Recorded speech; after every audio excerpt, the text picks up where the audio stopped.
Hello and welcome to Diplomatic Passport, your daily COVID-19 show brought to you by ZTN in partnership with the Ministry of Information, Publicity and Broadcasting Services. My name is Blessing Munatsi. Today we are in a different setting altogether, but the fight against the COVID-19 pandemic continues. I'm joined by the president of the Senior Medical Doctors Association and anesthetist of repute. She is Dr. Shingai. Doc, thank you so much for your time. Thank you, Blessing. Now, we are here to remember, the loved ones that we've lost in this fight. Maybe can you start by telling us how has the impact been really of COVID-19 when it comes to fatalities of the medical professionals?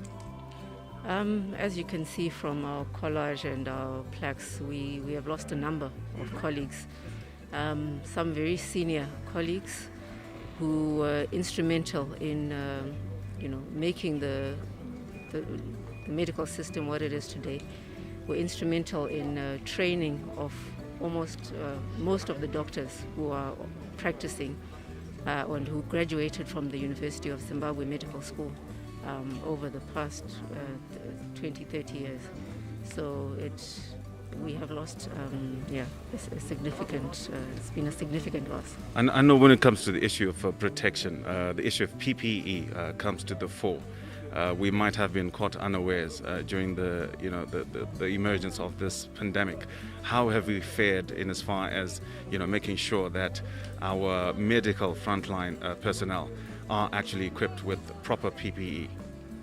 I think at the beginning of the pandemic, obviously we were caught unawares.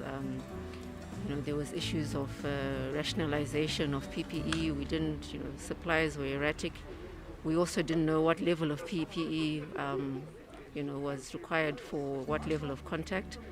But I think as time has progressed, the supply has become more stable. And I would say for most institutions countrywide, the issue of PPE has been resolved. It's generally available. Yeah. What is your assessment of the vaccination campaign when it comes to maybe its uptake, especially by the frontline health workers? Unfortunately, there has been some hesitancy. I guess maybe as healthcare workers, we sometimes over-research things.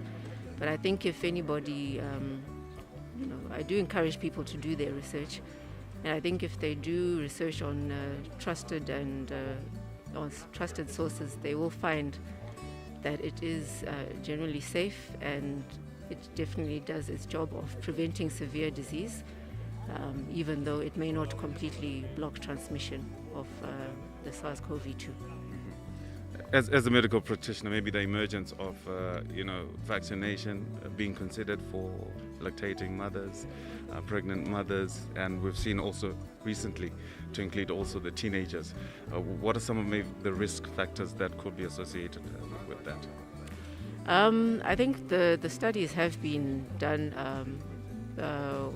in other countries, and it's generally the risk tends to outweigh, the benefits tend to outweigh any risks, because as we know, especially like for pregnancy, there is some level of depressed immunity. So the vaccination has generally been found to be safe in preventing the mother from having severe disease. And in lactating mothers, it doesn't cross it doesn't cross into the breast milk. So again, it's generally been found to be safe. Since the emergence of COVID-19, I know we've had issues maybe of remuneration coming up more frequently in past years. But since the emergence of the pandemic, it seems that we are more focused maybe on the fight. Does this mean maybe we've found common ground, or we're still engaging?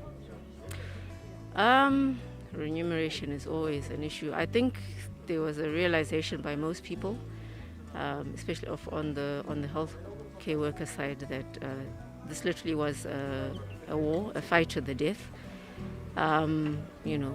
And not only was it affecting, it wasn't just people out there. It's affecting, us as well, as you can see, our colleagues, our families, as all health matters do.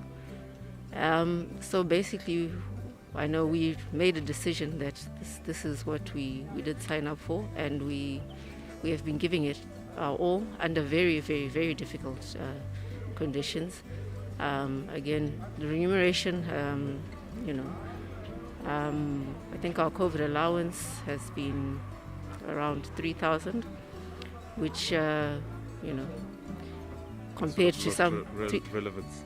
Yeah, well, was not that relevant from the beginning, but has completely lost relevance now. Compared to some parastatals, which we discovered, people like Tel1 or etc., which are pseudo-government, people who are not on the front line of, allowances of 12,000, etc. So, yeah, we continuing to try to engage with the employer, but of course we're not making headway.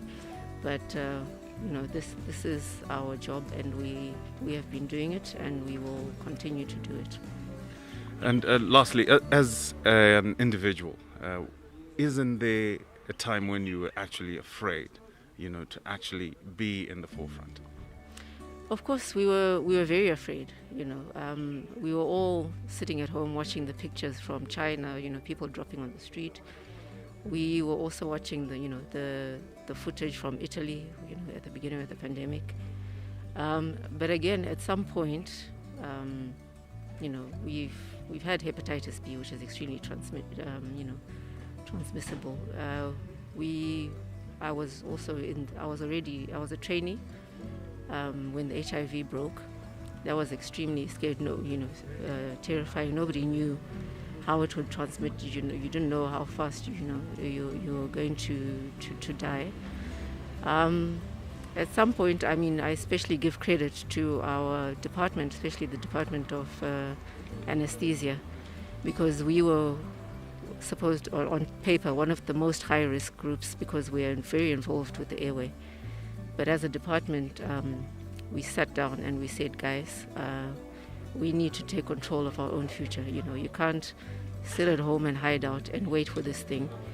So we did what was within our power. We trained ourselves, we read up, we studied, and then we made a decision that we are going to face this thing head on, which we did. And so I'm proud of the fact that we did go beyond our fears. We faced our fears, we went beyond them, and we may not have saved everyone, but we certainly saved a lot of people. Any words to live for our viewers this afternoon? Let's just continue to observe the COVID prevention protocols. Continue to do your research on trusted sites about vaccination, and I would encourage everyone to get vaccinated. Dr. Nyaguse, thank you so much for your time. Thank you. Right, Dr. Nyaguse, a senior doctor and also the president of the Senior Medical Doctors Association and anesthetist by profession of repute as well, and giving us her insights and also encouraging people to go out there and be vaccinated. So the Zimbabwe Medical Association has been remembering its colleagues that demised within this fight of the COVID-19 pandemic, and today we're saying gone but not forgotten as we remember the dearly departed this afternoon.